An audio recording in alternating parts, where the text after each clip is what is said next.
Hai semuanya, halo, ketemu lagi sama aku Eka. Dalam kesempatan sesi sharing kali ini, aku mau membahas seputar masalah anak, yakni gimana sih caranya supaya mengajarkan anak bisa membaca dengan tidak trauma. Oke, mari kita baca kasusnya. Nah, ini masuk dari saya adalah seorang perempuan, nama saya adalah, titik-titik ya.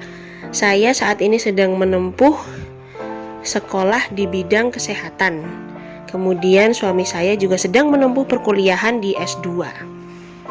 Saya punya anak usia 4 tahun kira-kira. Namun sejauh ini saya ajarin terus untuk baca tulis. Tapi selalu gagal dan endingnya bikin saya naik pitam. Waduh, 4 tahun ya ini umurnya dia diajarin baca tulis, akhirnya bikin ribet. Walhasil karena kami bingung menentukan metode yang tepat di mana anak-anak lain seumuran dia, teman-teman saya di tempat saya menempuh perkuliahan, rata-rata udah pada bisa baca tulis, tapi kenapa anak saya nggak bisa? Saya udah coba kasih dengan berbagai cara tapi tetap nggak bisa. Yang ada endingnya dia nangis histeris dan saya juga jadi histeris. Apa yang harus dilakukan? Oke, baik. Sebenarnya curhatannya masih panjang teman-teman semua rekan sekalian, tapi saya cut di situ karena di sini yang ingin saya bahas adalah terkait dengan melatih anak membaca dan menulis. Baik, mari kita buat dengan bahasa yang mudah dipahami dan mudah diaplikasikan. Maka tolong simak hingga selesai ya. Nah, jadi hal pertama yang harus dilakukan apabila kita ingin mengajarkan anak membaca dan menulis, nomor 1 adalah rajin-rajinlah mengenalkan berbagai suara atau bunyi-bunyian kepada anak. Itu dulu deh. Contohnya apa? Yang paling simpel ngajak ngobrol. Kalau ngajak ngobrol itu terasa sulit, maka bacakan cerita. Yang kedua, pastikan motorik halus anak sudah terlatih. Jadi kita nggak bisa serta-merta nyuruh anak untuk megang pensil dengan benar dan lain sebagainya sebelum jemari tangannya terlatih untuk memegang alat tulis.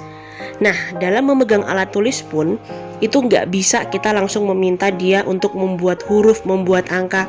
Biarkan dulu pergelangan tangannya bebas bergerak sampai dia terbiasa atau dia melihat, oh aku pengen mencoba bikin angka 1, angka 2, angka 3 dan seterusnya, atau huruf A, B, C dan seterusnya.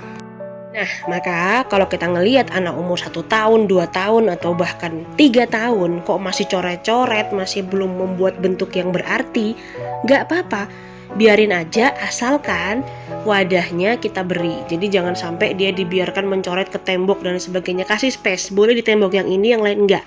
Nah, jadi misalnya kayak gitu, atau coret-coret di kertas yang sudah mama, papa, ayah, bunda sediakan. Nah, misalnya kayak gitu. Jadi gak perlu khawatir kok anak belum bisa nulis dan sebagainya. Yang penting dia mau coret-coret dulu sebagai bentuk latihan motorik halusnya.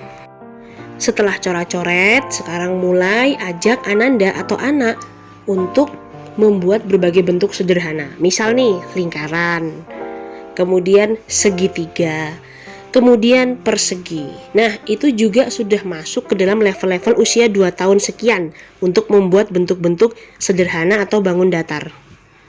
Yang ketiga, sebelum anak mulai menulis huruf atau angka, kita bisa melatih mereka dengan cara memintanya meraba bentuk huruf baik menggunakan 1 jari atau menggunakan telapak tangan. Hingga nanti pada akhirnya ketika anak sudah dirasa, oh dia punya kemampuan untuk meraba huruf dengan baik, sudah mengerti huruf yang mana, tinggal kita kasih pilihan. Ayo kak, ayo dek, misalnya nih, tolong raba huruf E yang huruf kecil. Nah, mulai raba 1 tangan atau 1 jari. Kemudian pindah lagi, yuk raba angka 9, misalnya kayak gitu. Dia meraba angka 9. Nah, dengan seperti itu dilakukan terus-menerus, maka nanti lama-kelamaan dia sudah bisa memaknai apa yang dia tulis. Tentu dalam melakukan hal-hal ini tidak mudah. Karena apa? Sebagai pendamping anak atau sebagai orang yang akan mengajarkan anak ke dunia barunya, yakni baca dan tulis, pendamping anak harus memiliki ekstra kesabaran ya, karena ini adalah sesuatu yang baru bagi anak. Baik, selanjutnya nomor 4. Apabila anak sudah paham dengan meraba huruf dan angka dari 1 sampai 10, kemudian A sampai Z, sekarang silahkan fasilitasi dengan menggunakan kertas latihan atau buku-buku latihan. Contohnya adalah menebalkan atau yang meniru. Nah, itu bisa di nomor 4. Kemudian, apakah dengan 4 hal tadi aja sudah cukup? Tentu jawabannya sangat belum. Karena apa?